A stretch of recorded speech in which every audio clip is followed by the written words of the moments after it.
자유한국당 국회의원 김재원입니다. 먼저 서왕진 원내대표의 모두 발언을 듣도록 하겠습니다. 네, 원내대표 서왕진입니다. 어제 열린 법사위 안건조정위원회에서 통일교 신천지 정교유착 특검법이 보류되었습니다. 여야 추가 협의가 필요하다는 것이 민주당이 보류 결정을 내린 주요 배경으로 전해졌습니다. 국민의힘이 계속 발목을 잡는다면 검경 수사가 차선책으로 가능하다는 의견도 나왔습니다. 민주당의 석연치 않은 후퇴에 매우 유감입니다. 민주당이 새해 1호 법안으로 꼽았던 2차 종합특검과 통일교 신천지 정교유착 특검입니다.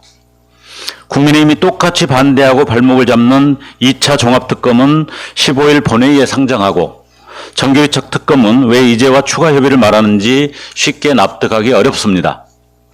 국민의힘에 특검과 검경 수사의 양자택일 선택지를 준다는 것 또한 의문입니다. 같은 논리라면 2차 종합특검도 불필요합니다. 경찰청 3대 특검 인계사건 특수본에서 수사하면 될 일입니다. 개혁과제를 처리하는 데 있어 국민의힘은 진실규명 대상이지 협상 파트너가 아닙니다. 혹여라도 내란 세력의 반발에 주춤하는 모습을 보여서는 안 됩니다. 정치권에 뿌리내린 정교유착의 고질병을 도려내지 않으면 그 어떤 개혁도 완성할 수 없습니다. 혹시라도 당내 튈지 모를 불똥이 두려운 것입니까? 구더기가 무서워도 장은 담가야 합니다. 안건조정위의 빗장을 풀고 민주당의 서슬퍼런 기계를 다시 보이기를 기대합니다. 주춤거리고 계산할 시간이 없습니다.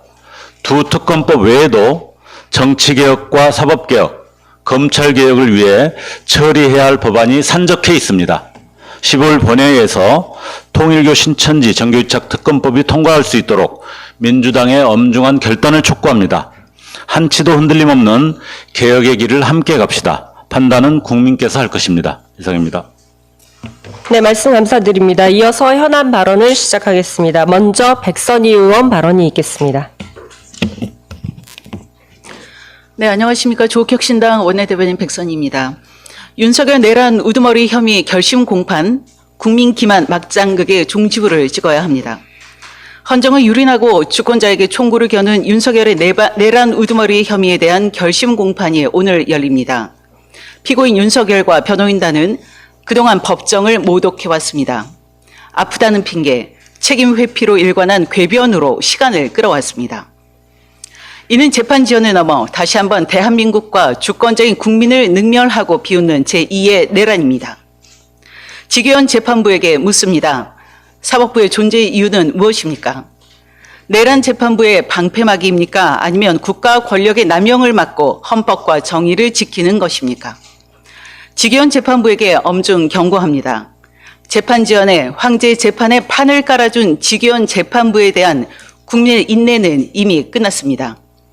만약 오늘도 피고 측의 뻔한 지연 진술에 무기력하게 끌려다닌다면 역사는 지기현 재판부를 내란 방조자이자 헌정 파괴의 공범으로 기록할 것입니다. 국민은 사법부가 마지막 자존심을 걸고 오늘부로 그동안 반복되어 온 이 국민 기만의 막장극에 종지부를 찍을 것을 강력히 요구하고 있습니다. 재판부는 이 준엄한 국민의 명령을 무겁게 받아들여야 합니다. 아울러 조은식 특검은 명심해야 합니다. 헌법을 파괴하고 민주주의 근간을 뒤흔든 범죄자에게 관용은 정의에 대한 배신일 뿐입니다. 국민의 이름으로, 정의의 이름으로 국민 주권과 헌법 유린의 내란죄에 대한 법의 엄격함을 보여주십시오. 법이 허용하는 가장 무거운 형벌을 구형해 무너진 정의를 바로 세워주십시오.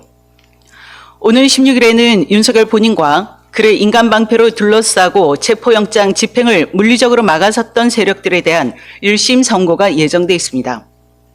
오늘은 헌정을 파괴한 내란의 죄를 묻고 금요일은 정당한 법 집행을 거부한 불법적이고 파렴치한 행태를 심판하는 날입니다. 내란 수괴와 그 부역자들이 더 이상 대한민국 법치위에 군림할 수 없음을 확인하고 무너진 정의를 바로 세우는 결정적 심판의 시간이 되어야 합니다. 조국혁신당은 내란 세력에게 엄중한 책임을 묻고 짓밟힌 민주주의가 온전히 회복되는 그날까지 국민과 함께 끝까지 싸우겠습니다. 감사합니다. 네, 말씀 감사드립니다. 이어서 김선민 의원께서 발언해 주시겠습니다. 안녕하십니까. 조국혁신당 국회의원 김선민입니다. 날씨가 찹니다. 국민의 마음은 차지 않은지 걱정입니다. 정부는 올해를 경제 대도약의 원년으로 선포했습니다. 국가 전략 산업의 역량을 집중해 대한민국을 글로벌 경제의 핵심 기지로 도약시키겠다는 구상입니다. 이러한 장밋빛 청사진은 대한민국이 이미 선진국의 반열을 넘어 세계 경제의 중심으로 나아가고 있다는 인상을 줍니다. 하지만 그 이면에는 여전히 다른 대한민국이 존재합니다. 지난 1월 7일 분당 서울대학교 병원 연구팀은 2021년 고독사 사망자 3,122명을 분석한 연구 결과를 발표했습니다.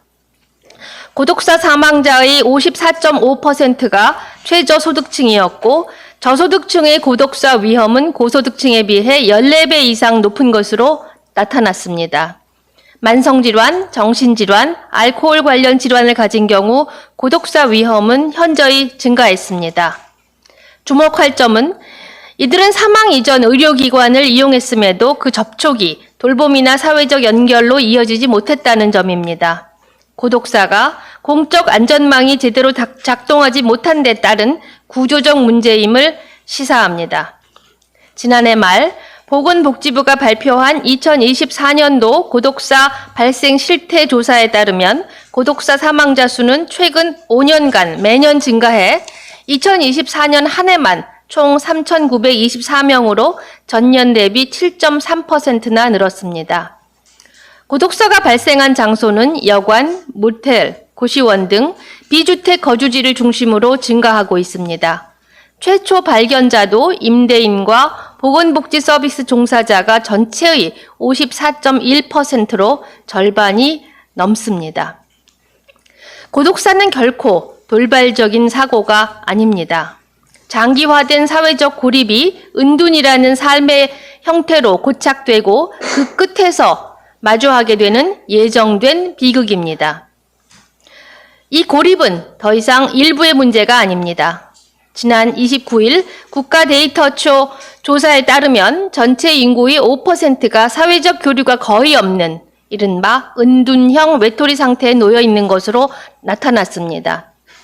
정부는 고독사의 주요 원인으로 사회적 고립을 지목하며 위험군 발굴과 정책 대상 확대를 대책으로 말합니다. 하지만 이 고립이 왜 장기화되는지, 발굴 이후 이들을 무엇으로 어떻게 연결할 것인지에 대한 답은 여전히 보이지 않습니다. 그 사이에서 당사자들은 묻습니다. 세상에 내 자리가 없는데 도대체 어디로 나오라는 말이냐 하고요.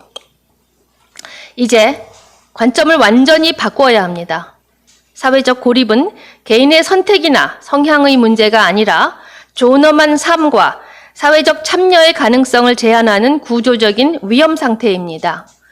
위험한 상태를 개선하는 일은 국가가 당연히 책임져야 할 기본권 지키기에 해당합니다. 고독사 예방, 은둔 당사자 지원 등 흩어져 있는 법과 제도를 사회적 고립 해소라는 하나의 틀로 재구성해야 합니다. 국가의 역할은 발굴을 넘어 돌봄과 연결로 이어져야 합니다. 고립된 이들이 안심하고 다시 사회로 나올 수 있는 관계와 공간, 실패에도 기댈 수 있는 비빌 언덕을 만드는 것이 국가의 책임입니다.